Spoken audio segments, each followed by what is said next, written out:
Implausible Nature now has dice. That's right, you can get these awesome D6s made by our partner Baron of Dice. These custom dice have the Implausible Nature logo on the 6 side and also come with square corners, which means they will roll more evenly than rounded corner dice.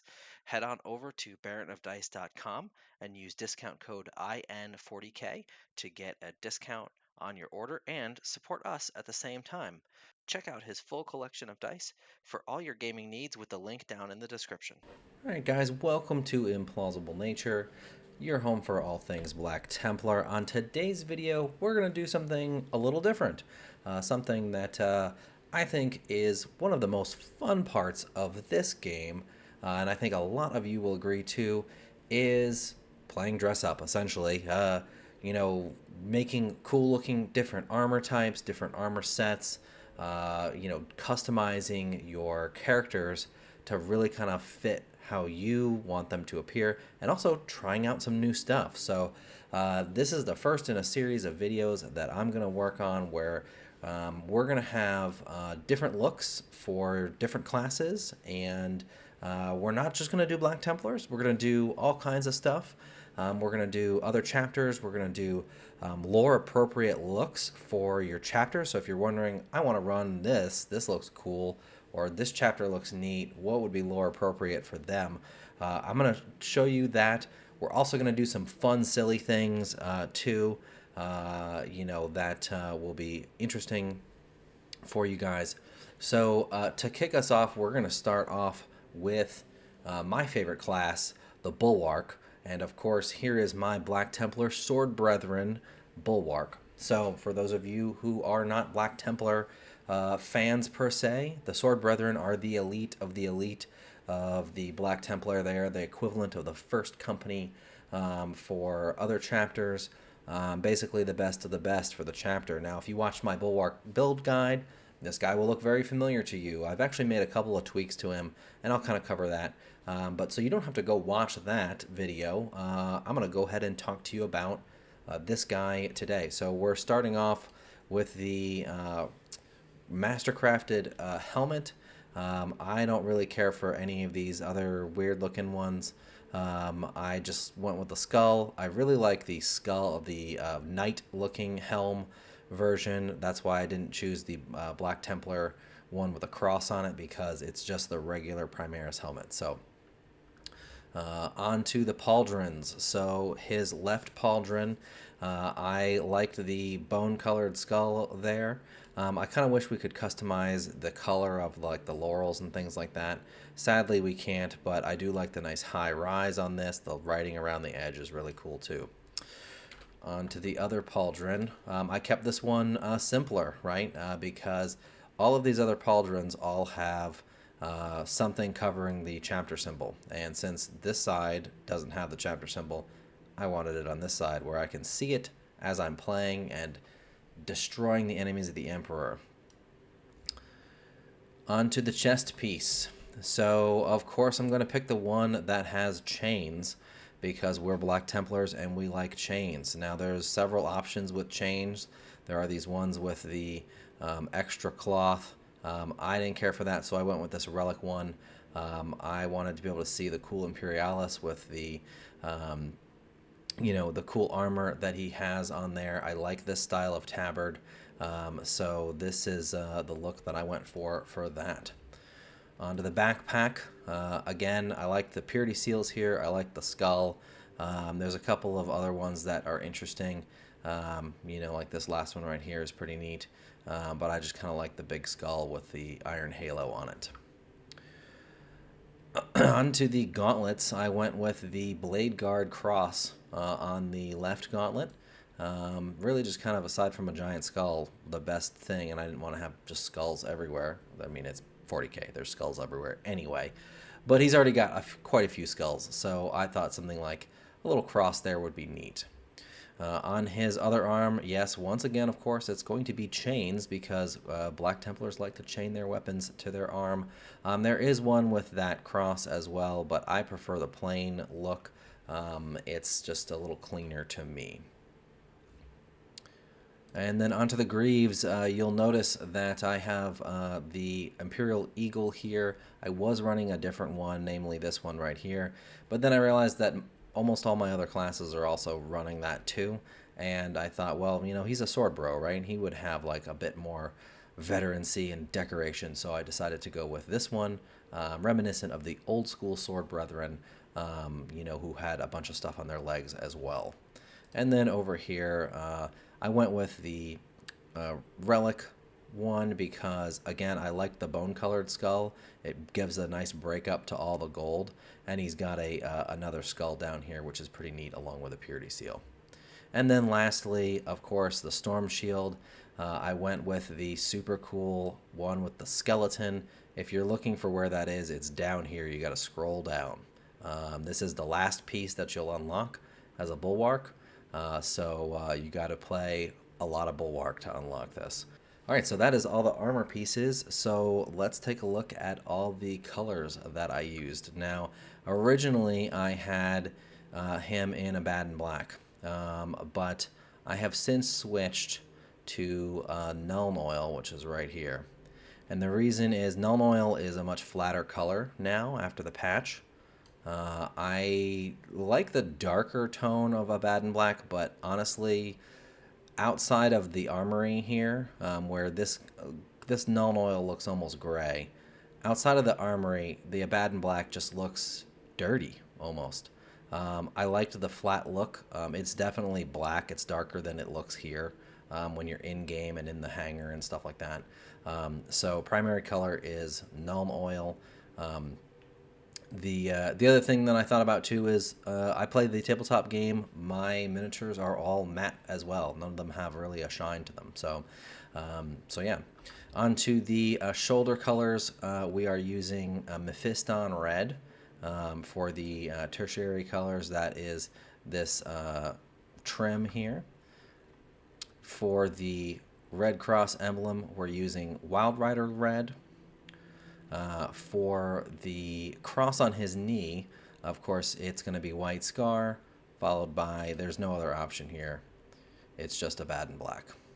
So, it blends fine. It's his knee pad. And then, of course, gold trim everywhere. We're using the regular gold color, not the Liberator gold that is kind of the default.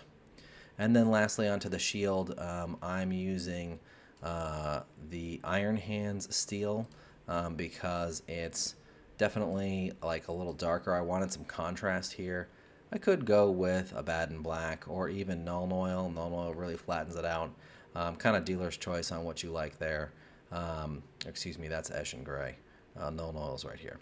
So overall, that is the colors for my Black Templar Sword Brethren. So onto the next look. This guy, if you're not familiar with him, why does he have two different chapter icons? Well, in the Horus Heresy, the first company of the Imperial Fists, who is the parent chapter for the Black Templars, their first company was called the Templar Brethren, and they are what eventually became the Black Templars chapter. And this is the color pattern they wore during the heresy. So I really like this color. It's the way this pattern works. It looks really sharp. It looks really cool. So we will get into all of the different armor pieces here for you. Starting off with the helmet. Again, I like the knight helm. This time I put some laurels in there with this relic, artificer tactical helmet.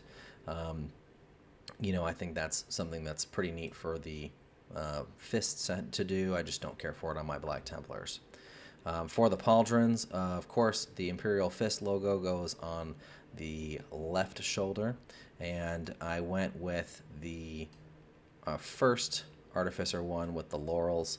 I went with a silver trim on that rather than gold. In the Horus Heresy, the Imperial Fists were a lot more, well, they're still pretty, staunch and stubborn and whatnot, but they weren't very ostentatious, is what I'm trying to say. So I went with a silver motif there. For the right shoulder, again, I basically have to pick this pad if I want to be able to see the icon. So it's the same one that I'm running on my Black Templars, which is fine. But they do have both icons, which is pretty cool. That's something else that I like about the Templar Brethren scheme. For the chest piece, I did not want to use a lot of chains. So I wanted, and again, like I said, they were not as ostentatious and, covered in, as much bling as they tend to do in 40K. So I went with one of the mastercrafted ones here, a little bit more simple look for them, a little bit more sparse, because that's kind of who the Imperial Fists are too. For the back, I went with, again, not quite as much. I just have a simple cross there, sort of to echo the Black Templars again. For his gauntlets, I went with the skull on the left gauntlet, and of course chains again on the right. For the knee pads, I went with this one that has the laurels and the skull, again with the Black Templar cross on that knee pad, and on the right knee pad, the mark of the veteran with the skull here. Again, I wanted to keep it a little bit more, simple and not quite as, loaded down with different stuff. So that is, oh, and the shield. So the shield here, I thought this one was very appropriate for Imperial Fists.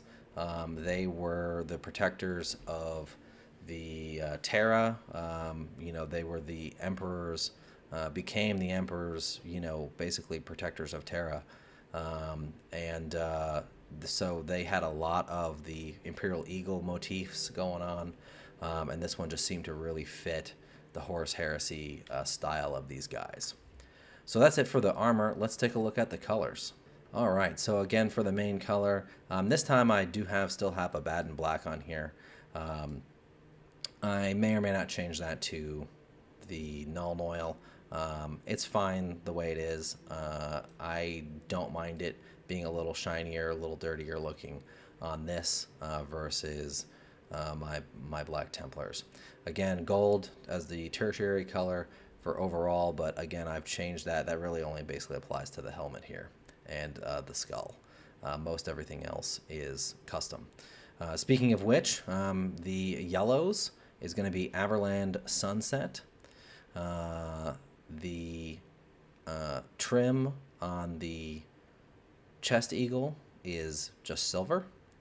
On the pauldrons, again, we've got black, Abaddon Black, and white for the icon, Averland Sunset for the shoulder color, and silver for the trim. It kind of comes out like a blackish silver type thing, which I like. I think that works well for him.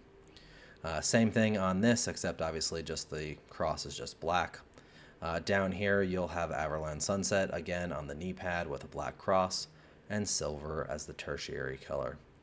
And then down here on the other knee pad with the skull and the veteran icon, it is both Averland Sunset for the knee pad color and the cross in the middle, and then black for the skull itself.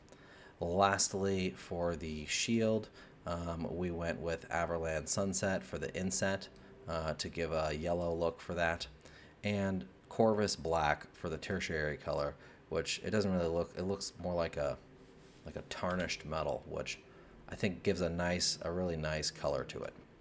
So that's my Templar Brethren. Now let's take a look at a chapter that you probably might not have guessed, knowing me, that I would have picked.